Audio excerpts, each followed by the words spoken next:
What's up, everybody? Welcome to the first Hogwarts Legacy gameplay stream. I'm Chandler Wood, Community Manager here at Avalanche Software, and we've got a lot of really exciting stuff to show you today. But before we get into showing you the game and gameplay, I have a few wonderful guests that I need to introduce you to. First up, we have our community guest host. He brings you the latest and greatest in Hogwarts Legacy content. He's the local Merlin conspiracy theorist. Guilty as charged, yes. One half of XpectoGO, Yeah. James Whitehead. Thanks, Chandler. Yes, I'm James Whitehead of XpectoGO, bringing you guys the latest and greatest in Hogwarts Legacy content. And I am one half of XpectoGO, the better half. My wife, Sue, represents that other half. So I'm excited to be here, and thank you, Avalanche Software, for inviting me. I cannot wait to go over this gameplay. I just got to say that. Welcome, thank you for being here.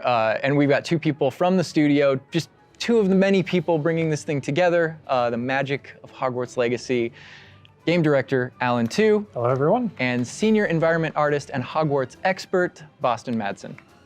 So thank you for taking time out of your very busy schedules right now to sit down with us to help us show everybody gameplay.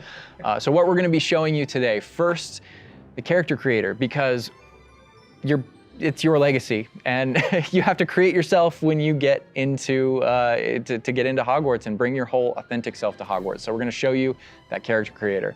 Then we're going to dive into a tour of Hogwarts, and it's just a small tour of Hogwarts, right? Because Hogwarts is huge. Hogwarts is really big.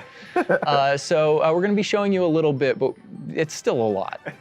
So, and finally, ending up with combat. A little taste of combat, a little taste of how all that works. Let's go. Just a little taste, yeah. So we're excited to get there. But again, first and foremost, we need to get into this character creator. And James, with you here, we wanted to let you create this character. So Andrew, who is going to be doing all of our gameplay capture today,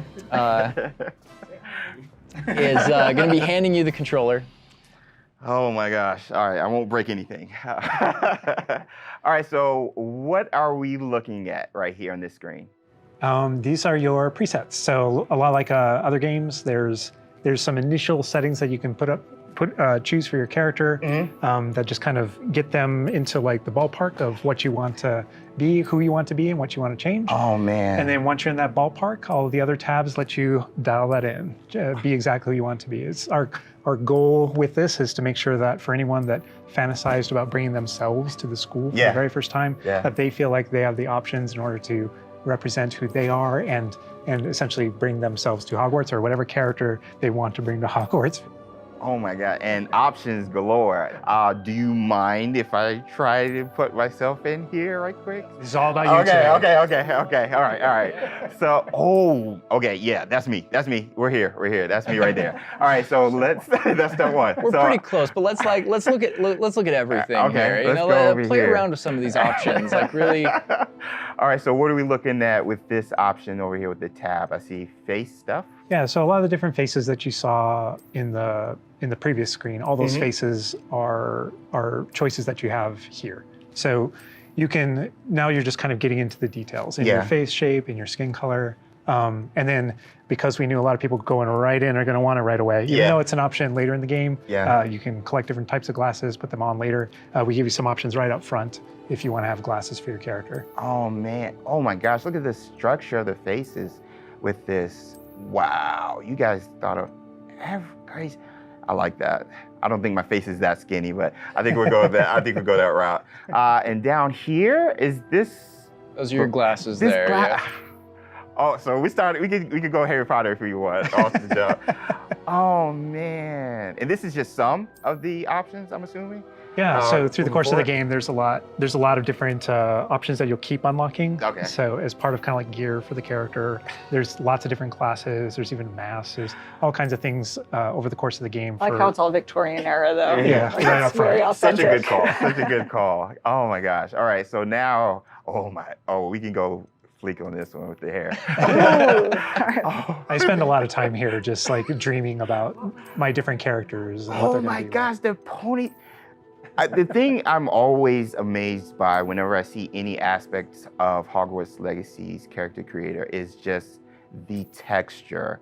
And like you even adding the bounce with the hair moving around. Yo, that kind of looks like Hermione a little bit. I'm not even gonna just like Fred. I'm not Fred. And we can just go. Can I go like Tonks purple or green a little bit? Absolutely. Oh. Yo, this is so cool. Oh, I like that. That is cute. Oh, okay, so little behind the scenes. I used to have this type of hair like way back, but Was it purple?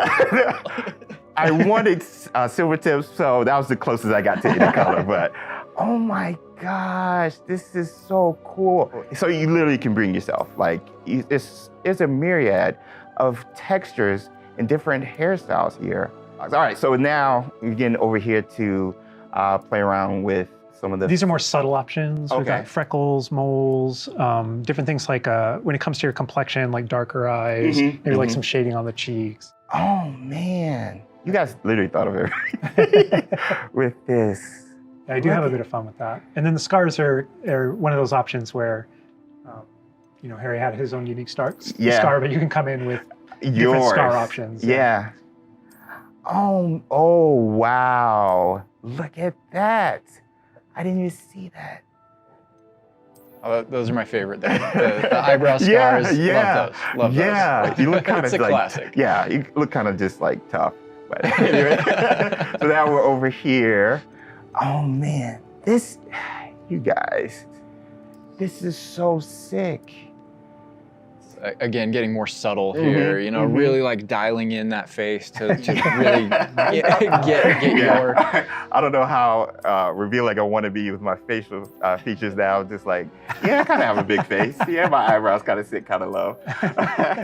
But I mean, literally, you have so many options just starting the game. I feel like I'm going to be here like forever. You and me both. And then this final tab here, this is where you kind of bring your whole character together. This is where you finalize everything. You're not choosing your house here. Okay. That's not yet. That was a theory.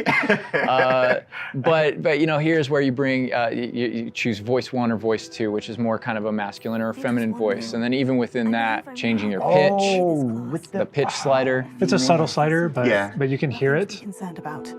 That was quite something. And so you can kind of make out the differences. But yeah, you choose which kind of voice that you want.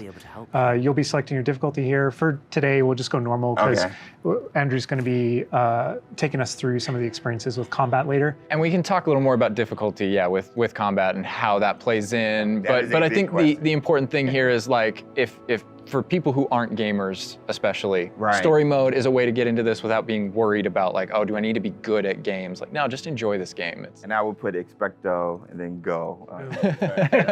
We're good. Awesome. And then whether you want to be witch or wizard.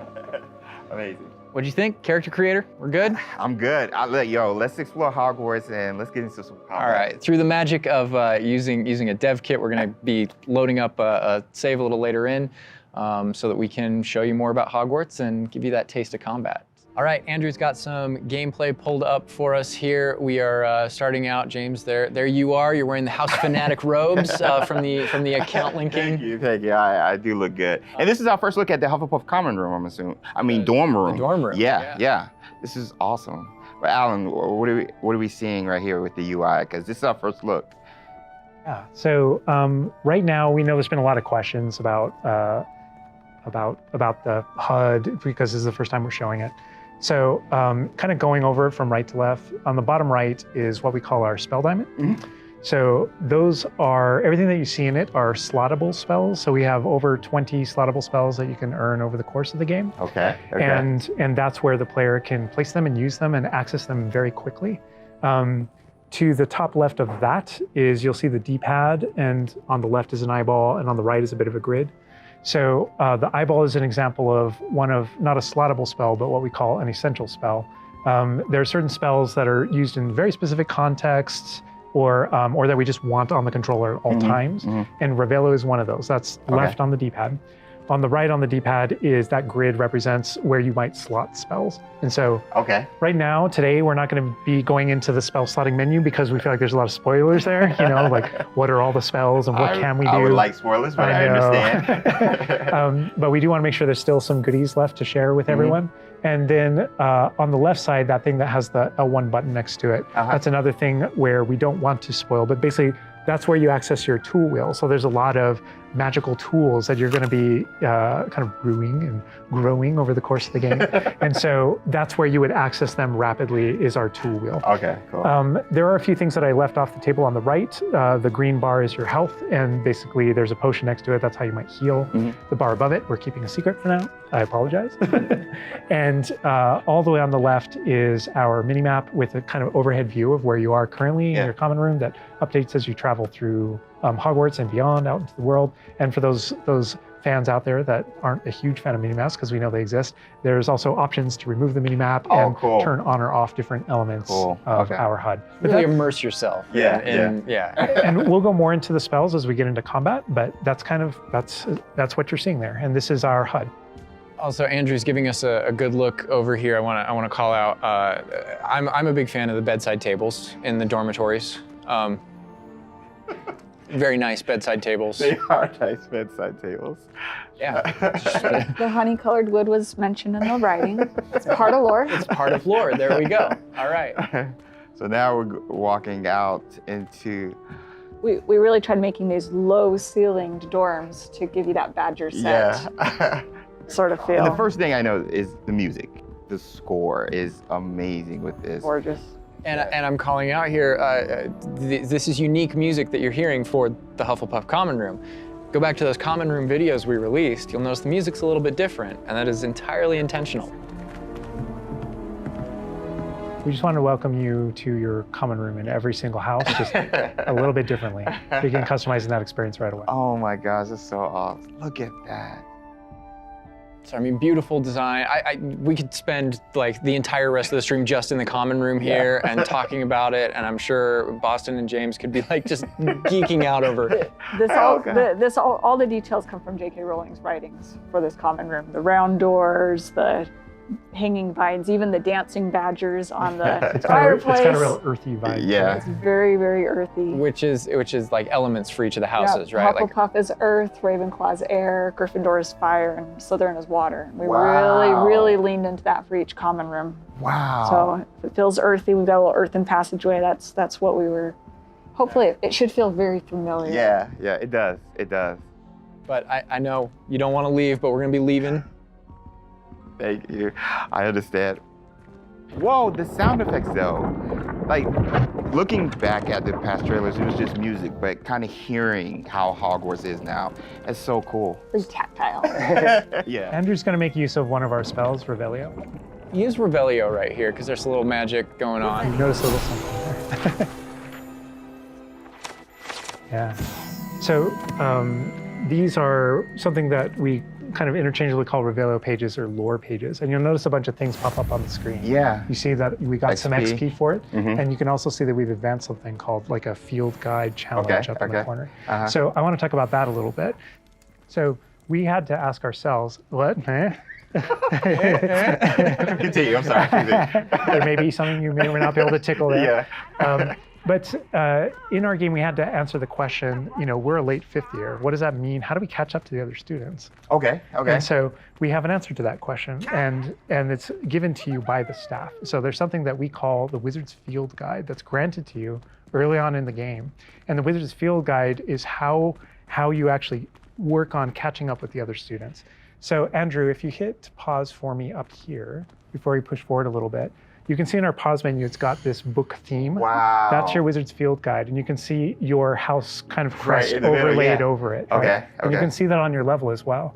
So that the Field Guide has this magical property of looking out into the world around you. Mm-hmm. And the reason why it's on loan from the Ministry of Magic and the professors have granted it to you as a late fifth year student is because they want it to help you catch up to the other kids. Mm-hmm. And its magical property is to discover different opportunities to learn and grow all around you. So the way it works is, as you discover gameplay in the game, it actually recognizes that as a challenge, which is kind of On the bottom. locked into there. Okay. And Andrew, if you go in there, you'll see different types of challenges that are combat challenges, quest challenges, exploration challenges, and you can see field guide pages are on there as well. Yeah. 1%. We unlocked that one field guide page. That entire category is one of the ways that the book itself kind of fills out into the school and spills out into the school and kind of hides itself with different types of challenges and different things to do around the school that you're actually going to interact with to help you grow as a wizard and practice your spells. And so that thing that we just saw is not just a field guide challenge and a way to earn XP.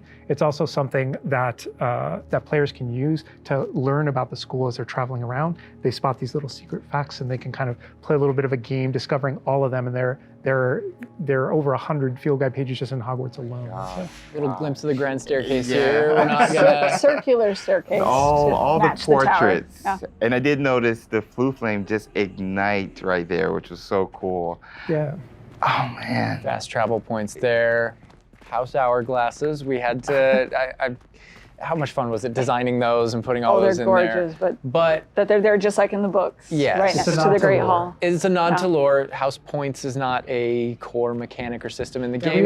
We didn't turn it narratively. into like a gameplay system, but it's definitely present throughout our narrative. And there are lots of choices where we want to nod to things that aren't necessarily gameplay systems, but we nod to them as part of the narrative. Over to the right Part of the there, Wizarding Andrew World. was teasing. That's the Great Great Hall Hall. over Yeah. through those doors. Again, we're not going there. He's just kind of like, no. Cool. Here's another collectible page. You know, just again showing you like just these things around Hogwarts that you can do and pick up and. That's a shot straight from the trailer too. Just that part right there. I recognize We that. might be giving you a little fan service here with callbacks to those. So, And this must be summertime because I noticed these are the summertime windows. These windows will change with the seasons. Yeah, the detail they put into this is kind of, I get surprised by it all the time. That's a even know that was a sentient thing. magic castle. So. Oh man. And we're going out. Look at that. This is where the students would normally kind of congregate, just to kind of chill out, play, meet each other outside the Great Hall before and after meals. and I love the way that when the castle interconnects to that it interconnects outside, inside. There are pathways on both sides of things, so you really get a sense of scope to how big this castle is. And when you see things like you'll notice a bridge over there, that's a place you can go to and cross. Like everything that you see is a place that you can visit. Wow. We put a lot of effort in making it feel really alive. Not just with student population, but even just the greenery and stuff. It's Scotland. Yeah. And this castle's been here for hundreds of years, so just kind of the moss and all the trees that have overgrown it, and Oh my gosh. that landscape, that This Scottish. location might look a little familiar to you. I thought I recognized it. I believe this is from the Spring ASMR, and yes, so that puzzle right there, that view, Andrew is taking us right back to I am going to tell Andrew not to interact with that puzzle and to keep moving on. No. We can't spoil everything. We can't give you everything, right? Hogwarts contains a lot of secrets. Oh my God. But this is this grand entryway right here coming down into a really kind of central area. Yeah, we're coming upon the central hall, and we pointed out the greenhouse outside, and we'll notice when we get down there that it's on the right. This is a big hub of the school. Like it's a big castle, but it is designed so you shouldn't get very lost. This is kind of a grand central station.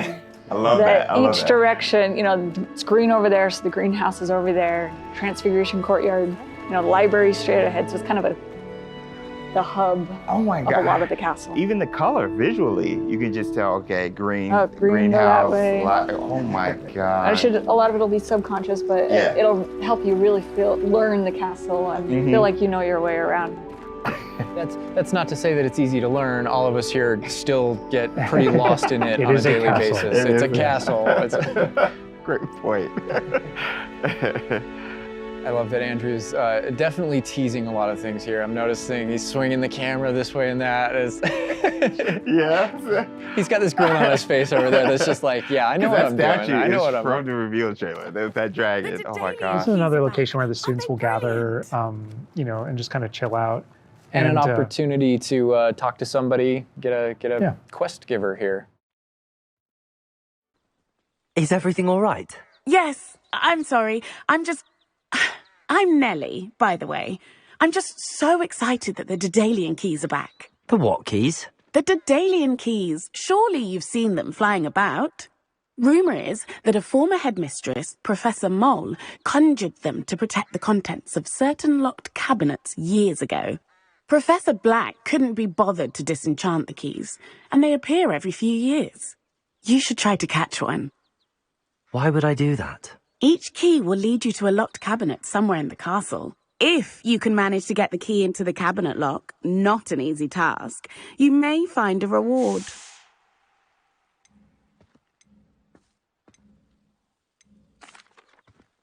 Perhaps I'll give it a go. I hope you do.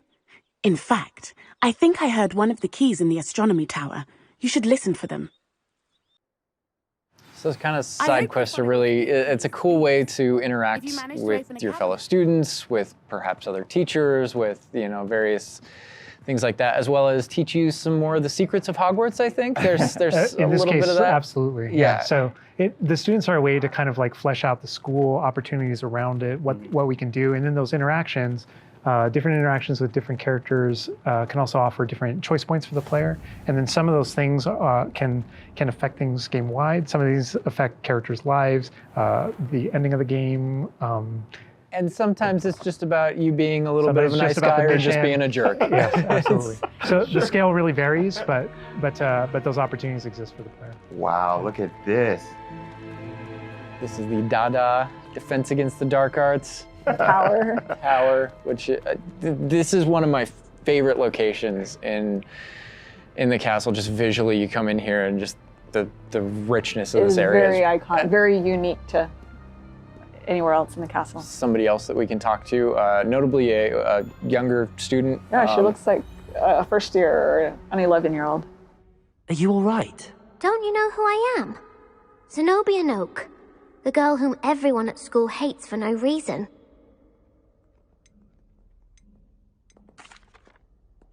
Everyone hates you. Why? Because Hogwarts is full of bullies and spoilsports. Leander Pruitt's one of the worst, that no-talent moon mind. I wanted to make some new friends, and so I brought my collection down to the common room. My gobstone collection, that is. I was hoping someone would want to play. Are you familiar with gobstones? Little balls, like marbles.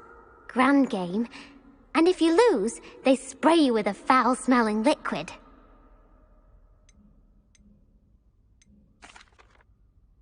I haven't much interest in a game that sprays you with odors. Only if you lose, which I never do. Or at least, not often. People can be so cruel. Just because they're sprayed all over with smelly gobstone spit, it's their own fault for losing. Imelda is one of the worst losers. Everett and Astoria are terrible as well. And now those poor losers have taken my gobstones and hidden them in very high places all over the school.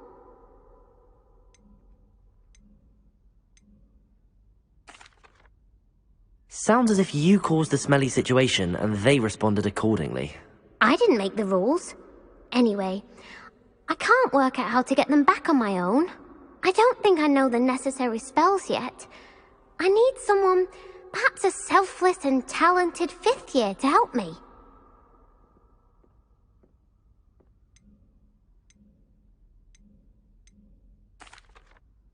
I'll see what I can do. I'd appreciate the help. If you do find all of my gobstones, do come and see me again. I'll be back to playing Snake Pit and Jackstone by myself in no time. I love that interaction with her because there's so many ways that you can go with that. You can you can feel for her. You can be a jerk to her. You can be like, gobstone sounds awful. It sounds like you're just mean. Yeah, and your opportunities to be mean there aren't over. So, they continue. That's a good example of the gobstones too. I know people are gonna ask, gobstones playable? They mentioned it, right? Yeah. Gobstones is one of the things that is not playable in the game. I know we've had to rip the Band-Aid off on a few things. Honestly, it's an amazing thing on the franchise how many things about this, like like speak to us as fans and that we want to turn into gameplay. And there were calls that we had to make over the course of production of kind of like which things we will and won't include in the bucket, just kind of for the overall health of Wizard's the thing. chest. Those are things that aren't featured. Aren't featured. Yeah. They're featured within the world. Right? I'm glad they're mentioned. They're a part of the wizarding world. Yeah. Every single Part time of there was something that Steven's we regretted because we couldn't include it. We also tried to figure out a way to make sure that it was included in the narrative, included in the stories, make sure that there's a way to kind of like acknowledge it, touch it, and make it feel like it's definitely part of the world. And I know here too, we're your like, reaction. I was like, we're in the Defense Against the Dark Arts class. I recognize that staircase to the left where we were just at. Andrew was walking by. I also recognize the dragon at the very top. Oh my gosh. Being in a classroom, I think this is a good opportunity to talk about how classes work, because we've gotten a lot of questions about that. Is it a schedule-based system? Is it so tell us how classes work? Yeah, so ultimately we decided not to go the sim route. So I think like one of the speculations was, is there time of day and that kind of thing. Like, can I miss class at this time of day? There is a day-night cycle. Yeah, there is a day-night cycle, but everything is very narrative-based, and so there's a big mystery going on in the world. There's something happening in the narrative, and we essentially see it as kind of like chapters in that narrative. Each chapter of which has a set of missions that you can choose between as you're progressing through the game, and classes fit within that structure. So there are mainline things that the players have to do, and then classes also appear on the sides as well as optional things that help you advance your spells. It's absolutely true that classes provide all of your major tools throughout the gameplay, your spells, your major abilities. You get to know the professors. Each one of them has these bespoke kind of events and moments in those missions. And then there are also additional opportunities outside of that through kind of like side classroom missions, essentially, where you can learn additional spells or things that you need in your adventure and also get to know the professors better. And I just want to call out something that Andrew's been kind of showing off, ways to kind of interact with the environment and just engage with the world. And maybe down there he's sipping some tea with the Victorian high, high society. High society. And it's no wonder you like this area because we built it for like the purebloods and the Slytherins. Oh, come on. Well, like, speaking of lived in, like, the sound effects again, the chatter of the communication that's happening and the footsteps, like, it just makes it feel more alive. Little events like that, the brooms going I by just saw overhead. a broom go by. Love that. The data tower was one example, but no two hallways should look the same in Hogwarts. It has a lot of personality. Every hallway should be a little bit different, and that's mostly to help orient the player, help you not get lost. But this is Hesperus Hall. That's a little nod from the Marauders, a name that came from the Marauders map. But every hallway will have a little bit of a different personality and personality. I like that because it does like Hogwarts has character. Hogwarts is its own character no matter where you go. Yeah. Feels just a little bit different. Yeah. It's a sentient castle full of magic for hundreds of years. Yeah. It's going to kind of And grow full and of, develop. Oh, I heard something. Yeah. Speaking of characters. Speaking of magic, Mr. Magic himself. I feature a poltergeist too. We talked about building on lore too. I know there's that statue over to the side. That's Do you know who that is? Lachlan the Lanky, Yeah, and he's got his Bowtruckle friend. And I think if players don't know, there's another Revelio page there. Yeah, there's a map of Argyllshire. We know the fat lady hides there. Hides behind it. That's right. The third book. But sometimes a hallway has personality by how it looks, or we just passed a music hallway where the portraits have kind of taken it over, and so the sound makes it really unique. All right, I gotta call this out here. I know there's been some criticism in the past that our trailers and our gameplay and what we've shown so far has not had enough owls. Okay, so here we are at the owlry. We're looking directly at the owlry to show you all of the owls. It's a lot of owls. It's a lot of owls at the owlry. I love the owls. fog rolling down that way. Great callback. Great call. No, I also love that as I one of my favorite things about just kind of going around on the outside of the school is that all those things that I see are places that I can go to, that I can visit. I just love that sensation knowing that is real. That lovely Scottish countryside. We're kind of closing out our mini tour of Hogwarts, and again, it was is but a fraction of this enormous castle. But we're closing it out here in the clock tower. So another recognizable location. But this is where Crossed Wands, which is the secret, not so secret dueling club is that the students have put together.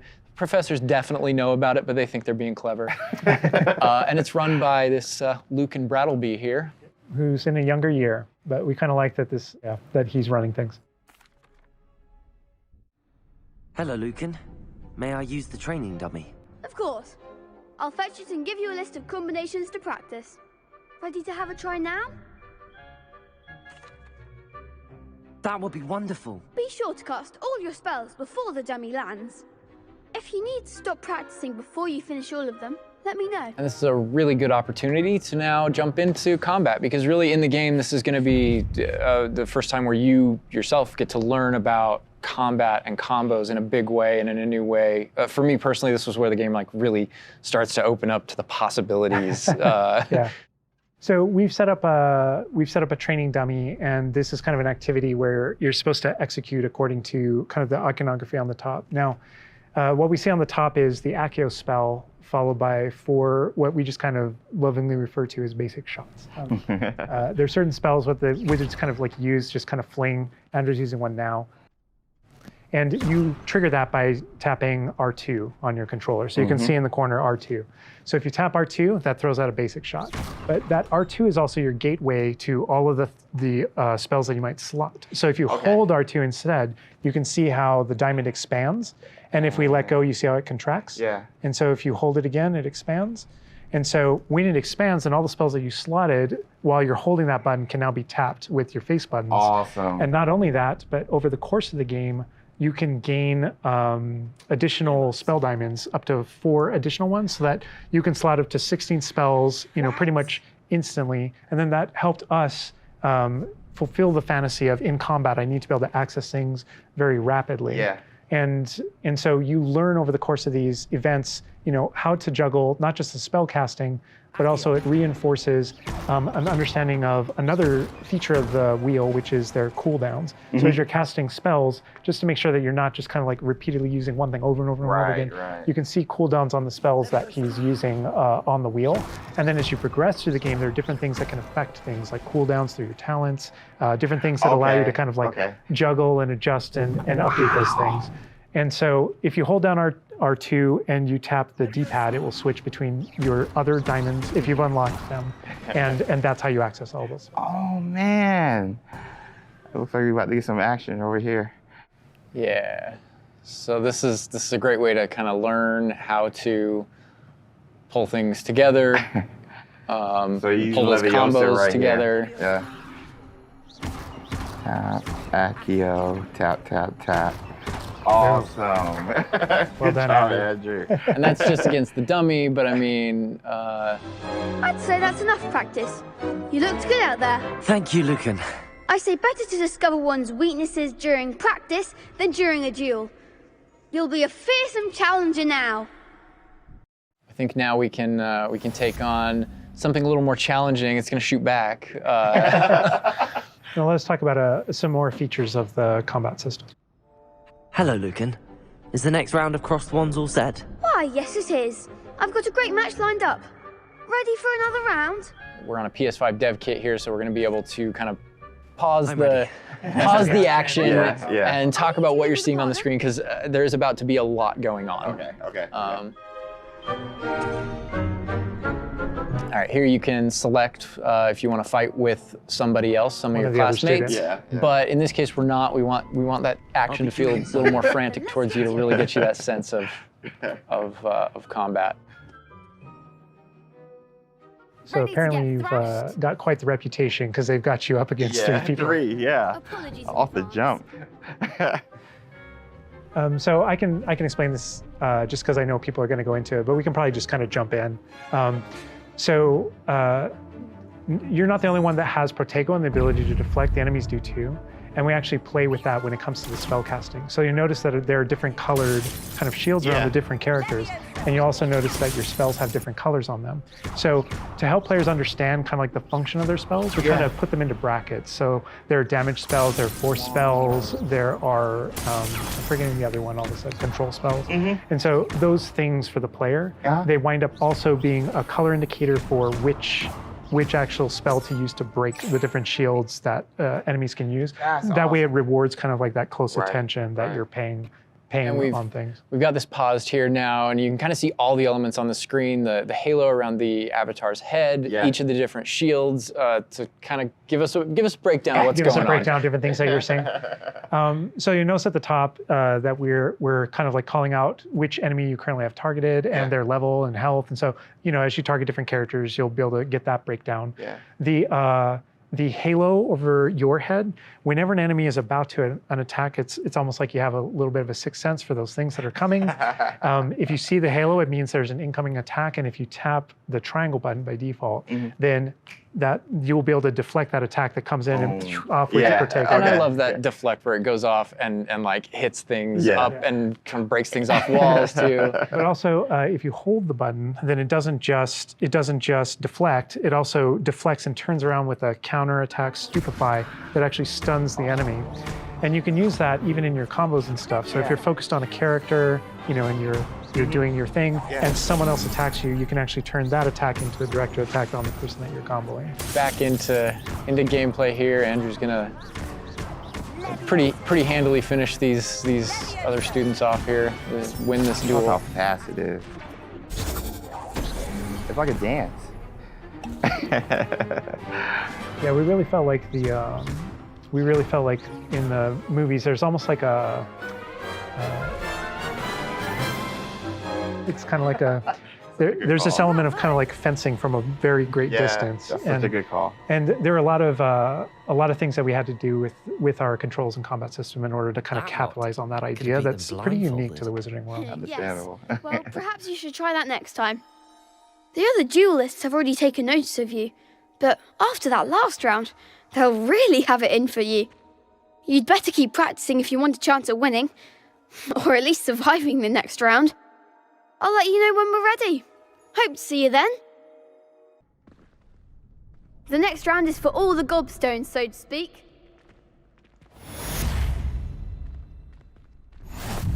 And that is more or less gonna wrap it up for us for now, for what we wanted to show you. Character creator, tour of Hogwarts, and just that little taste of combat.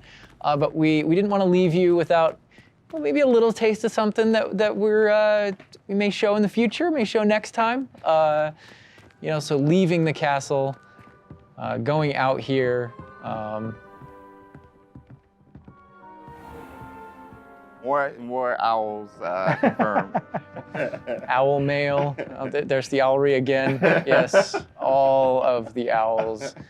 But yeah, just heading out here again to show you like from Hogwarts to the world beyond Hogwarts. And this is not somewhere where we're going today, but we will definitely be taking you in the future. A little glimpse at the scale of the castle back there. All right, so we're gonna wrap things up here, but I hope you guys have enjoyed everything that you've seen, but I think, James, you may have a few other questions here at the end of things. So while we're done with what we're showing on the gameplay side, I know there's a few things that you wanna pick Alan and Boston's brains about. I would love that, because there's a lot. Let me grab it. All right, so some of these questions we did pull from the community secretly, but I did pull from the community. So, and also from, going through this, I feel like you've come up with some things you want to talk a little more about, I'm sure. Elaborate on, because we went through character customization, Hogwarts itself, and even combat. So this would be like for the both of you guys. Will we be able to go back and change our character creation if we don't like it? So not everything, but there are certain things with hairstyle, hair color, so kind of like core shapes, like with the body and face, not after the fact. Okay. But there are lots of things. There's kind of like a barber shop in Hogsmeade that you can go to, and Of course, there's inside a wizard there, barber. you can Right. customize, yeah. You could change your hair color for holidays or something, right? Oh my gosh, that would be so cool. And the game features a lot of appearance customization in it. So there's a ton of options there. But that's in terms of like your character and stuff that you have, the character creator, it's like a smaller set of what you saw there. Okay.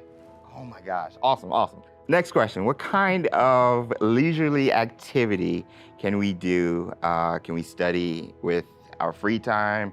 I mean, what will we be doing just hanging out in Hogwarts? Because as you progress through the game, there's a bunch of different missions that open up. Most of them are driven by different characters' personalities.